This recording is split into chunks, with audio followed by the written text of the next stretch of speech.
So, let's talk about that opening.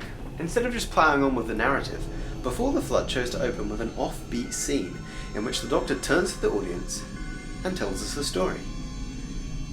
And I liked it. It was a great hook to open on. The story of the bootstrap paradox got me interested and made me start to try and work out how this could all be related to the main story. I also thought it really fit the 12th Doctor. A bit of mystery, a bit of science, but also this playful sense of showmanship. The entertainer, or the storyteller. This might be a bit of a stretch, but it also reminded me of the openings to old school spooky stories, where some mysterious presenter would step out from behind a curtain and warn the audience that they were in for some frights tonight. A bit Twilight Zone-ish. And I've always loved that. I think that's cool. It's unnerving when the TV talks to me. So in that way I found it a pretty great atmosphere setter. As for the theme cover, it sounded cool. Not really sure it was necessary, or added anything to the flavour of the episode.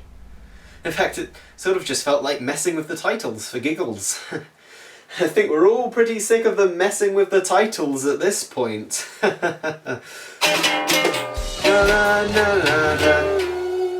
Before the Flood had some interesting experimentation with the classic two-part structure, and I can see how some people might find the two halves a bit disconnected, as here we move on a bit from a spooky ghost story to a spooky time travel story. This episode did come across a little bit explainy. When you think about it, the first part was all about the build-up of atmosphere and raising all these questions, whereas this episode was just about answering the questions. It literally starts with the Doctor turning to camera and explaining things, and this sense of going down a list and wrapping things up did make the episode feel a bit dry in places, especially compared to the previous part. But when you spend so much time building up mystery, the reveal is always going to hold a bit of disappointment. Case in point, the Fisher King. After an episode of build-up for a big bad that can create ghosts, we're left with a bit of a wobbly Power Rangers baddie that has a nice but pretty standard husky Doctor Who monster voice. And that damn stomping. Can we stop having Doctor Who monsters that stomp? It's not scary when they alert you to their presence with club music.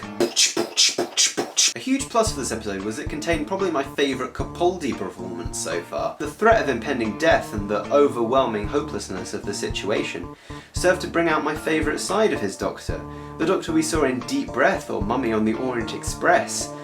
This sort of sad old man who's resigned to his fate but determined to keep marching on anyway. Now, I'm no expert in time, but I really like the time travel ideas here. I like the way it allowed the Doctor to save the day and defeat the baddie without ever quite seeming like he had a handle on things. Something that often annoyed me about the Matt Smith era was the way he cheated time, as if time is a person that he's playing cards with. But here, the Doctor was just being swept along in the current, and you couldn't help feel that despite all his tricks, he was just as helpless as all the human characters. And there's definitely a sense of desperation in him that Capaldi really sells, especially when he finally confronts the Fisher King, believing that all is pretty much lost. And I know I cited the Fisher King as one of my big disappointments, but the confrontation itself was pretty gripping, mainly due to the Doctor's quite real sense of anger and fear at this huge creature just looming over him. Another good moment, Cass being stalked by the axe-wielding ghost but unable to hear it coming. Ooh, it was a delightful horror film moment. And the way Cass ended up detecting and dodging the attack was a wonderful moment of badassery for the character. And also a great example of overcoming that disability using your other senses and cunning. Hey. Clara did snap a bit here, unhinging slightly at the loss of the Doctor. And I like the way that we're seeing her start to harden and detach and maybe lose her humanity a bit, become what she thinks the Doctor is in his absence. Have we ever actually seen a companion go through that? A lot of them have been warned about it, mainly by mothers. But I think this might be the first time we actually get to see it take place, which is kind of interesting. Of course, in the end, the Doctor did save the day, while Clara's heroic duties were guarding a phone and providing motivation for the Doctor to save the day. Yay! Well, I think she got a slightly meatier part in this episode. The overall story was a bit of a non-starter for Clara, after spending the first episode being useless and the second episode being unlikable and unpleasant. I really like the way the show became an ensemble for 2 weeks, and every one of the guest cast got a great moment. O'Donnell's excitement at time travel, And then death, Bennett dealing with that death and confronting the Doctor, and Kaz's super cool reverse Daredevil powers. However, none of them were really fully fleshed out characters with arcs running across the 2 episodes. So all they really ended up feeling like were these moments. And the romance angle at the end felt a bit rushed on to me with no real setup in the previous part. I totally get what they're going for, sort of facing the ghost of what could have been and learning important life lessons. I just wish it had been seeded a bit more in episode 1. But at the end of the day, it helped leave the guest characters on a bit of a happy note after all the death and chaos. So, the episode definitely felt less engaging than the last, and lost a lot of its mystery and its big reveals. But there's still tons to love here. A thoughtful time travel mystery, plenty of atmosphere and classic horror moments, a great realisation of the 12th Doctor, and some lovely performances and directing. I know it's probably premature, but I don't care, I'm going to say it anyway. Under the Lake and Before the Flood, for me, are quintessential 12th Doctor era stories. Yeah, went there.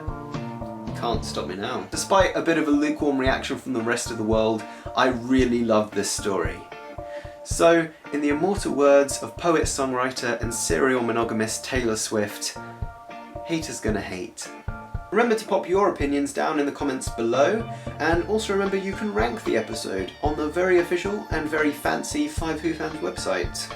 And now, my friends, I must fade away, for I am nothing but a ghost on the FiveWhoFans channel, a shadow on the ocean, a whisper on the wind.